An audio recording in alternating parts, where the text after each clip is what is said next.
I'd like to welcome back a friend of mine. This is Marilyn Badger. Hi, Marilyn. Hi, Kaye. And Marilyn is here with the American Professional Quilting Systems. Yes, ma'am. And you've been here several times before, haven't you? Right. And we've always worked, though, on that side of the machine, doing what kinds of things? Following a pattern with the laser stylus or doing circles and diagonals with the Hartley fence. Okay, but now we're over here, and what are we doing? We're doing freehand, just design as you go. Just play. Right. Okay, how do we get started, or what are we using here? We're using a variegated rayon thread. You can use any thread that you can use on a regular sewing machine. You just have to play with the tension a little bit, do a little practice swatch first, make sure you're not going to break your thread, and take off. All right, well, it's important to do a practice swatch anytime, Right. isn't it? Okay, let's show us how we're going to start. Okay, I'm going to pick up my bobbin thread with my one stitch button up at the top. Which means, again, it takes just one stitch, right? Right. Am I learning? That's it. You learn fast.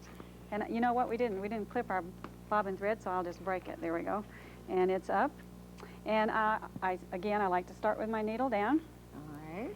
And you know, a lot of people are doing stippling, and it gets kind of tiresome doing stippling. So you like to come up with some new things, and I'm going to show you a few new things that I do in the place of stippling. Well, good. Okay, we're just going to go like, and these are just little crescents. And before I go any further, I want to clip this so I won't get tangled up. And we just do like 3 little crescents like that. And wherever it comes in, you start another one. Okay, you're using a variegated thread, which really gives a nice effect. Right, it's light blue to dark blue. And I just keep doing this until I filled in the area that I want, instead of stippling. And it's really a neat new little touch. Now, you can also, if you don't want to do that one, you can come over here. You could make them pointed.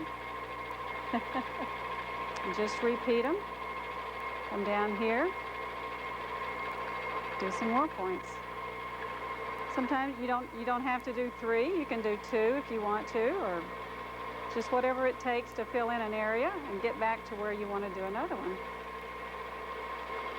Now, you can also do, say if we wanted to do a few little stars, you can do freehand little stars like this.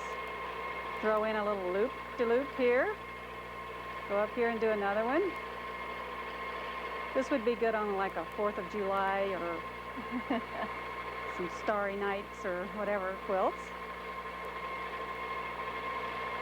It's just how you move the needle. It's yes, and it's very easy to move. It's so lightweight. You don't need a lot of pressure. You don't need to grip it hard to show your knuckles. You just be relaxed. Okay. Yeah, it does look very easy to move. Yeah. Just one finger, maybe? It is. Yes, you can. All right, great. Now I have another one where we just kind of expand on this. You can then work like a little feather around it. This is great for a real contemporary overall quilting pattern for a contemporary quilt. And this, I'm just basically making it up as I go. I might want to throw in a little swirl here. Do a little thing right there. Do another swirl here. If you get in trouble, then you can throw in one of those little crescent things and fill that area. And go in a different direction. Right. And just keep going until you've got everything quilted overall. Or you can use it in borders or in blocks or whatever. Gee, that looks like a lot of fun. It is. Now, freehand motion or freehand quilting like this, does it take longer to learn than the pattern designs? You know, it depends on what you spend the most time doing when you first get your machine. I encourage my students to learn the patterns good because I feel like when they get comfortable on that side of the machine, they can do anything. Okay. If you start out on the freehand side, or say you do circles and diagonals mostly, you're going to have trouble with your borders and things that you want to work really accurate patterns with if you're not practiced at it. So you need to practice all of it, I guess. Everything, And in your workshops, that's what you do. Yes, right? We cover it all. Gee, this really looks great. Let's take a look at some of the quilts that have some of the free motion quilting. Okay. All righty. This is a tessellation quilt, and this I have quilted in the variegated thread, different color variegated threads, And I'm using this last stitch that we did with the crescents and the little flowers, and it's kind of patterned after what Carol Breyer-Fowler does, only of course she's the master. Right, that's for sure. But it does show you that you can do that intricate stuff on this Look machine. at that one. That's great. Now this is a quilt from Crystal Carter's book, A Child's Garden of Quilts, and it's all log cabin with a little bit of applique. And I did a lot of different background stitches on that. Oh, look. Basically his face is echoed with some kind of expression for his mouth and eyes. And this is a jewel box. That is the background is in the filler stitch that we started out with, the crescents, instead of the stippling. Those are really pretty. Did Thank you you. do all of those? Yes. You did. Well, congratulations. You do a good job. Now, did you do the jacket or the vest you're wearing? Yes, I did. I put this on the machine and just went crazy with variegated threads. Oh. And then I changed and did some sliver. There's sulky sliver and there's some metallic. And then I couched my yarns on my regular sewing machine when it was all done. Well, it sounds like whatever you want to do, it'll do. That's it. It will. Anything a regular sewing machine will do. Okay. A lot easier. Yeah, and a lot faster. Yes. No wrestling a quilt around. Well, that's great, and I'm so thankful to you for bringing the American machine to us. Well, it was my pleasure. Okay, well, thanks so much. Thank you. And I'll be right back.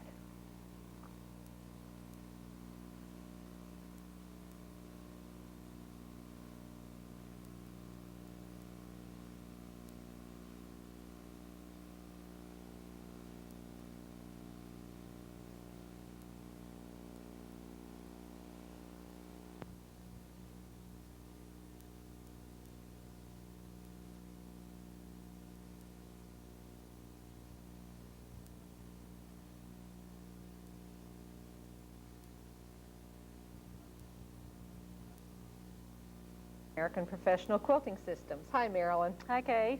It's great to have you back. It's nice. Joining me now for some machine quilting is Marilyn Badger from the American Professional Quilting Systems. Hi, Marilyn. Hi, Kay. It's great to have you back. It's nice to be back. Now, you have shown us before large quilts, small quilts, wall hanging sizes, all with different kinds of techniques on the quilting machine. What are you going to show us today? Today we're going to do some clothing. Oh, great. We're going to do your twin star jacket. Ah, okay. Well, I'm glad to see that. And it's a 4th of July, so we're going to, I'll just show you what we are thinking about working freehand in this top part. Okay. And then we'll work some diagonal lines in the body using the Hartley fence. That sounds like a great way to go with clothes, doesn't it? Yes, it's great. You don't need batting. At least I don't. Now, people who live in the cold climes might want to use a light bat. I'd probably want batting. Right. I live on the southern Oregon coast, so we hardly ever need anything that heavy. So I use either flannel or muslin.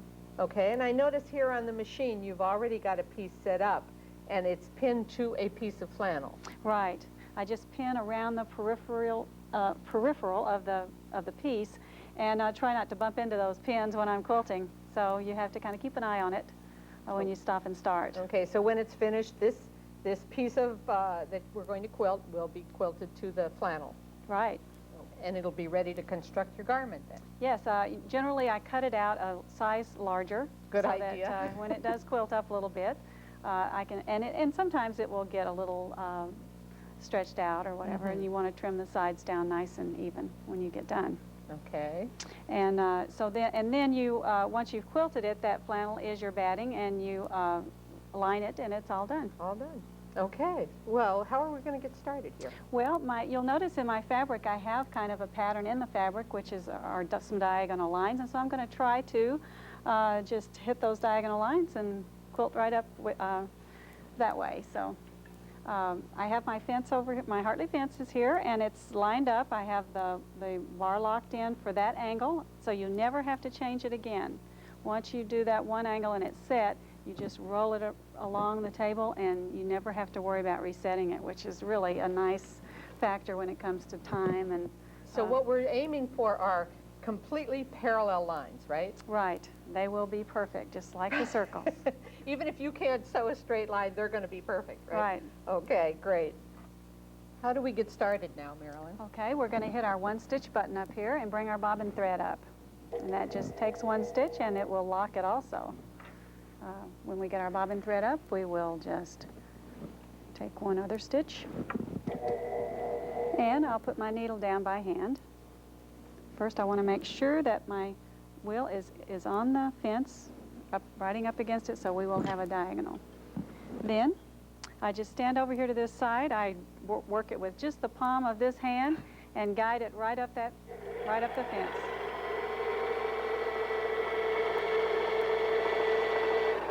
And then when I get to the end, I will do a little bit of back stitch because it goes right over the previous stitching and it's hidden. Okay. And then if you want to do another one, I'll just loosen up the break here on the fence, move it over to the next diagonal marking on our fabric, and I can just work from that top back toward me. I don't have to come all the way back. So it doesn't matter which direction you go in? No. Great, okay. So then we're going to come on back this way.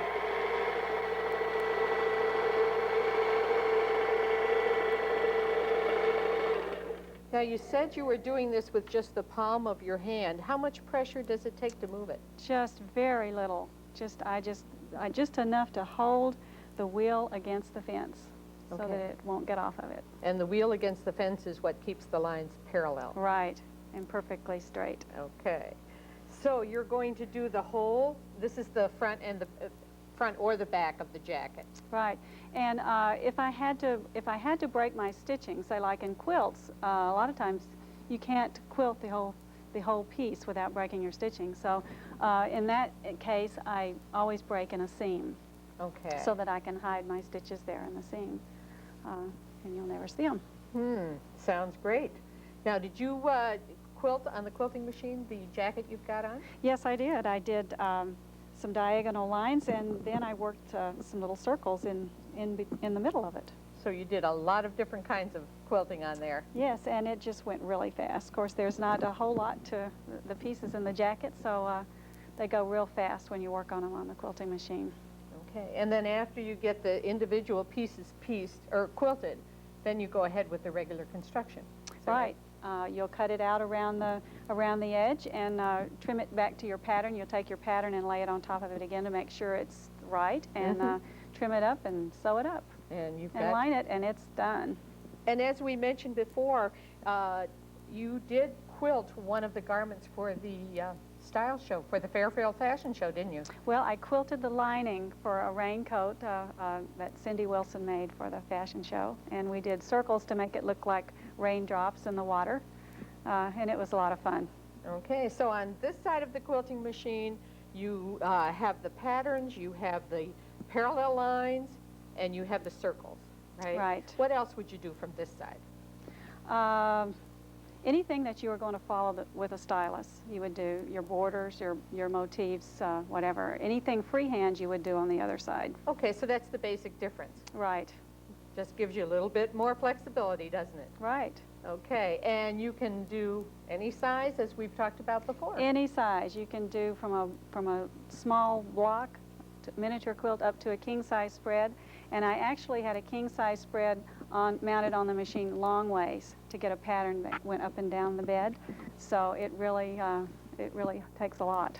Okay, so I know I send my quilts out now to be quilted by a quilting machine because I don't know, I just like the looks of them. Yes. And it's about the only way I'll get my quilts quilted. Right, and you can make more tops that way, too. That's right, and that's what I like. And the fabric stores love you. Right.